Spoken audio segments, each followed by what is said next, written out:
संदीप देशपांडे सध्या आपल्या सोबत आहेत। संदीप, आज दिवाळीचे दिवस सध्या सुरू आहेत आणि ऐन दिवाळीमध्ये कोणते फटाके राज ठाकरे फोडणार किंवा कशा पद्धतीची आतिषबाजी होणार याकडे संपूर्ण महाराष्ट्र बघतो आहे। निवडणूक आयोगासोबत बैठक वादळी ठरली, त्याच्यानंतर आदेश सुद्धा देण्यात आलेले आहेत चोक्कलिंगम यांच्याकडनं की जिल्हाधिकाऱ्यांना स्थानिक पातळीवरती चौकशी करा। काय वाटतंय आज राज ठाकरे काय आदेश देतील?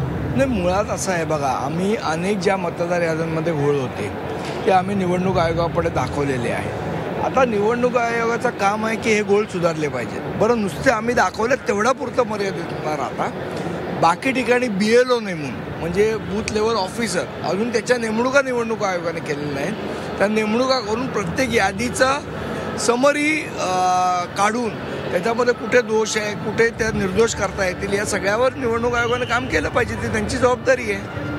मात्र जसं मी म्हटलं की आज कोणती आतिषबाजी या आपल्या मागच्या व्यासपीठावरून होणार याकडे महाराष्ट्र बघतोय आणि सत्ताधाऱ्यांचं सुद्धा लक्ष आहे।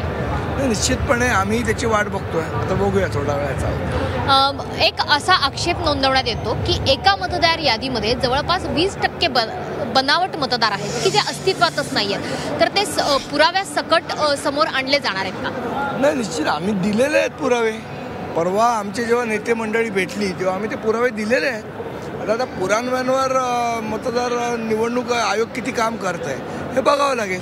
बरं, शेवटचा प्रश्न, या व्यासपीठावरनं जोपर्यंत पारदर्शक मतदार यादी तयार होत नाही तोपर्यंत निवडणुका नाही अशी ठाम भूमिका, ठोस भूमिका मनसेकडनं मांडली जाणार आहे का? निश्चितपणे आम्ही ती घेतलेली आहे। सन्माननीय राजसाहेबांनी त्या पद्धतीनं आव्हान हे निवडणूक आयोगाला केलेलं आहे। कॅमेरामन आसिफ सामंतशी पाठक, झी 24 तास।